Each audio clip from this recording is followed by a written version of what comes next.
as I'm a student of history and reading across history, I came across a military leadership book, FM 100. That's a U.S. military book. It has got this statement. It says, a true professional military man in the U.S. Loyalty means serving and defending American Constitution and that which the values, interests, and national vision that was declared at independence. FM 100, I'm quite familiar with that. I spent 20 years in uniform. I've read FM 100 a lot of times.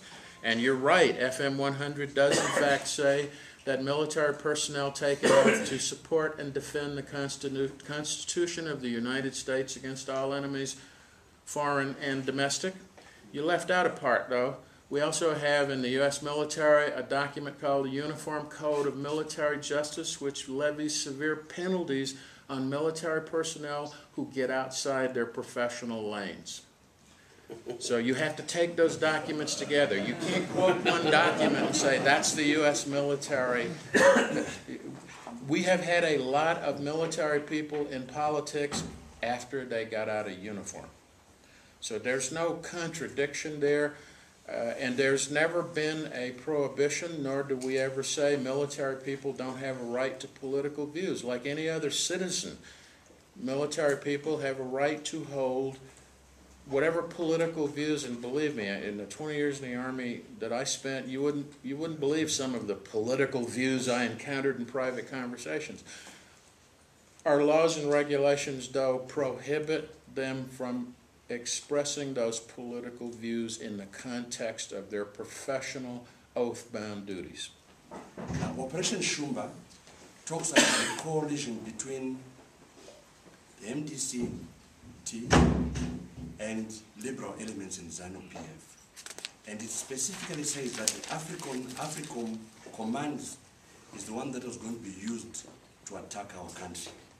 And in that scenario planning, they are talking about how to change the security services, the police services, the independent commissions. Everything the MDC is asking for is in that Operation Shumba. Would the ambassador not tell us here whether it is true that the MDC-T is sponsored by the American government through the embassy in Harare? Thank you. As a Deputy Assistant Secretary of Defense, and I was involved with the staffing and creation and mission planning for AFRICOM. I am not familiar with any Operation Shumba. I can tell you that AFRICOM's original mandate had nothing to do with conducting combat operations, and if you take the time to find their manning chart, you'd see why they can't. They don't have any forces. AFRICOM was created as a unique military geographic command to address non-military issues such as disease, piracy, and other developmental issues. A huge portion of that command, unlike all of our other military commands, is in fact civilian, coming from USAID and the State Department. And so I would say that unless there was a cell of people hidden in a sub-basement in the Pentagon where I was not allowed to go, there was no such plan for AFRICOM. You can't attack a country when you don't have an army to attack with. Staffs don't attack. And as for MDC-T being a creation or being supported by the U.S. government through the embassy, I will speak for my stewardship of the embassy since I arrived in 2009. That ain't true. And if you go back and read some of the stuff that comes out in your own state media, you would question it, because I've seen 3 or 4 different interpretations of who created MDC, and I'm not sure which to believe. But I stand by what I said in my remarks. We do not support or oppose any specific political party. We oppose perversion of the political process, and we support an inclusive, open process that reflects and respects the will of the people. Operation Shumba. First one, would America send a Zimbabwean ambassador going to Virginia and say this and that, like we see some of the staffers from embassies doing? In Washington, there are no restrictions on your ambassador. He does not have to notify the Department of State when he goes more than 45 miles from his embassy. He does not have to send a dip note to them saying, I'm going to Houston to meet with anybody. He doesn't have to get their permission from any police agency to meet with anyone he wishes to meet with. The only thing he's not allowed to do is go swimming naked in the reflecting pool.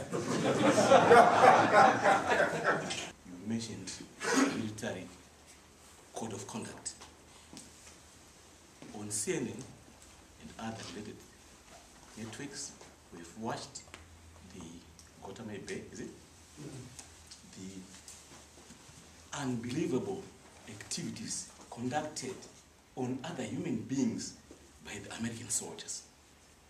We have seen some footages coming from Iraq of the very depressing activities by American soldiers. Maybe that's military discipline or code of conduct. Maybe that's only accepted in America. Is it what we should copy so that we implement? Let us be fair and honest in our interventions, in our approaches where we want to make peace. If we are that bad, why is United Nations calling for our soldiers, our policemen, our prison services to go and superintend and keep peace in other countries? I beg an answer, Your Excellency. When we go to that war, like he did, it was not for,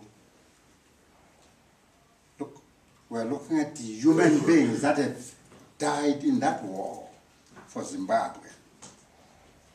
Now it's like, I'm saying, yes, a submarine. I'm saying, okay, fine. I'm saying, we went to that war to give the people of Zimbabwe the right to decide who they want. That's what I know. As for Abu Ghraib, I will be the first to agree with you that that was an absolutely disgusting chapter in U.S. military history. I was working in the Pentagon when those pictures surfaced. I was shocked, dismayed, and disheartened. But I would point out that those pictures did go public, and people were in fact called to account. It was acknowledged, it was not hidden. We didn't try to deny that it happened. You've had a few people within the chain of command who tried to duck responsibility, and I can assure you they paid the penalty for doing that. There's a couple of senior officers who are now cutting weeds in their backyard because they're no longer in uniform, and there are a couple of others who will never see another promotion as long as they live, and there are a couple of people in jail. You know, we're not perfect. No country's perfect. I could go back even farther. If you think Abu Ghraib was bad, ask the people of My Lai how bad sometimes soldiers can be. But then you also look and you see that that was made public, it was acknowledged, and actions were taken. It's not to say that bad things never happen. It's to say that you have institutions in place to mitigate the effects of bad things, and that you have people who accept the responsibility for it. And so you won't hear me defending Abu Ghraib, but Abu Ghraib does not represent the ethos of the American military. It represents the unlawful behavior of people who were in an improperly supervised environment, and whose chain of command failed them, and that chain of command paid the price. I wore the uniform of my country for 20 years. I don't feel that that gives me rights superior to any other American. It gives me rights equal to every other American. And that's the only way to look at it. And as this gentleman said, my service to my country was to give every American the right to express their views.